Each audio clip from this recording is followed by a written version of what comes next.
So, like many in the WoW community, I've read most of the WoW books that have been released, especially the most current ones that explain where an expansion goes and what's next, with the exception of the Sylvanas one, which delved more into what was going on in her head during Shadowlands and going more into her family history. Most of the games have been very reliant on telling where the story is going to go and where things are headed in the new expansion. Blood Ties, the most recent book by Christie Golden, did unfortunately none of that really. The book can really be titled just family drama, because for 3/4 of the book, that's literally all it was. You had constant bickering between Eretor and Turalyon. Eretor trying to get, approval from his long-lost father, having spent so time away from him. So that just translated into them bickering all the time, and no matter what Eretor did, never really being good enough, and him making stupid decisions just to try to impress his father as it goes along.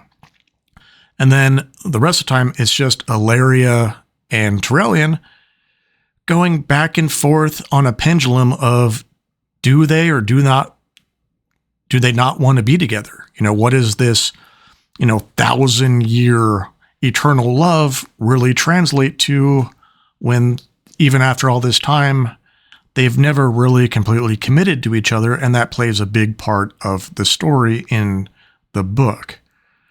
And like I said, for 3/4 of the book, that's all it is just them going back and forth of, do we want each other? Do we not want each other?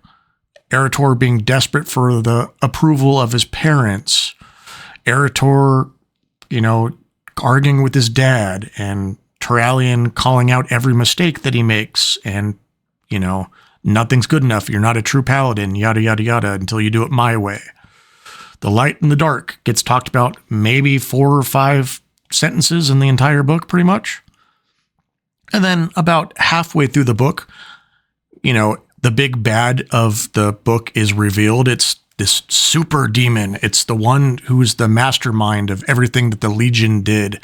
The most dangerous demon ever. And they talk about it for about 1/4 of the book, chasing him around the world.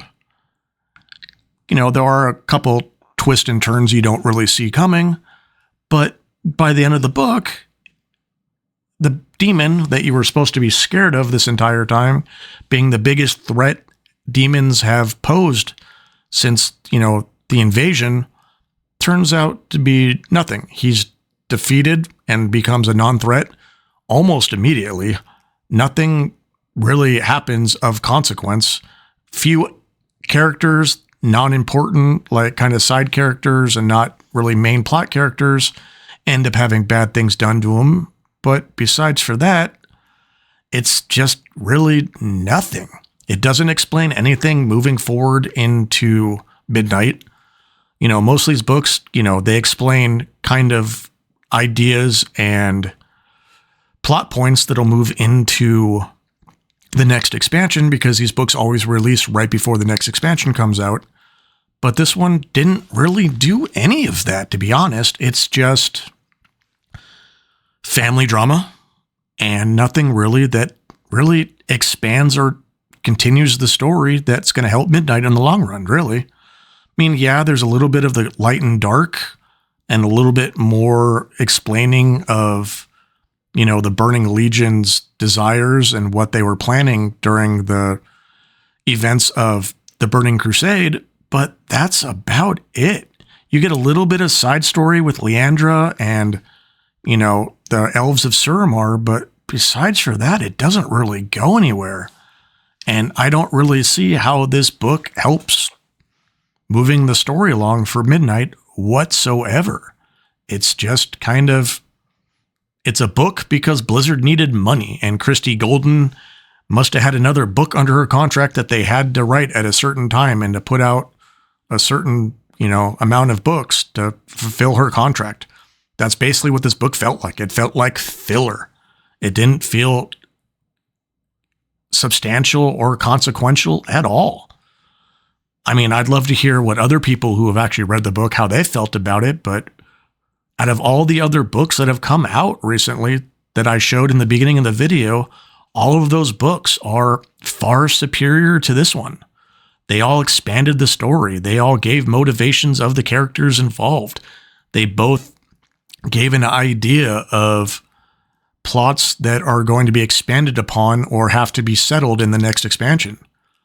This really didn't do any of that. Unless the expansion starts with a wedding, there's really nothing from this book that would be consequential towards the beginning of the expansion. I just don't get it.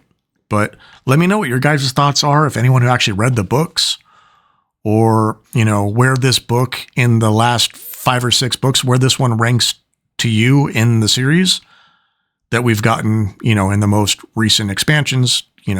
We've gotten quite a few of them since, Battle for Azeroth, I would say, is when these books really started popping and really started, explaining the story of what's to come. But let me know what you guys thought. Did you guys like the book? Did you guys not like the book? Do you guys have the same kind of idea and reaction to the book that I did? Or did I miss something? Or do you think that in the long run, the story between these three and what they were doing in this book is actually going to push the story along in game and actually be something that we have to worry about later? Besides for the obvious, Illyria's being run by the Void and Terralian's like a whipped little puppy for the light. Do you actually think this is going to go anywhere significant? Or do you think this is just, like I said, a nothing burger that kind of didn't really need to be written? Let me know in the comments. Let me know what you guys thought. And I hope to see everyone at midnight. Thanks. Bye.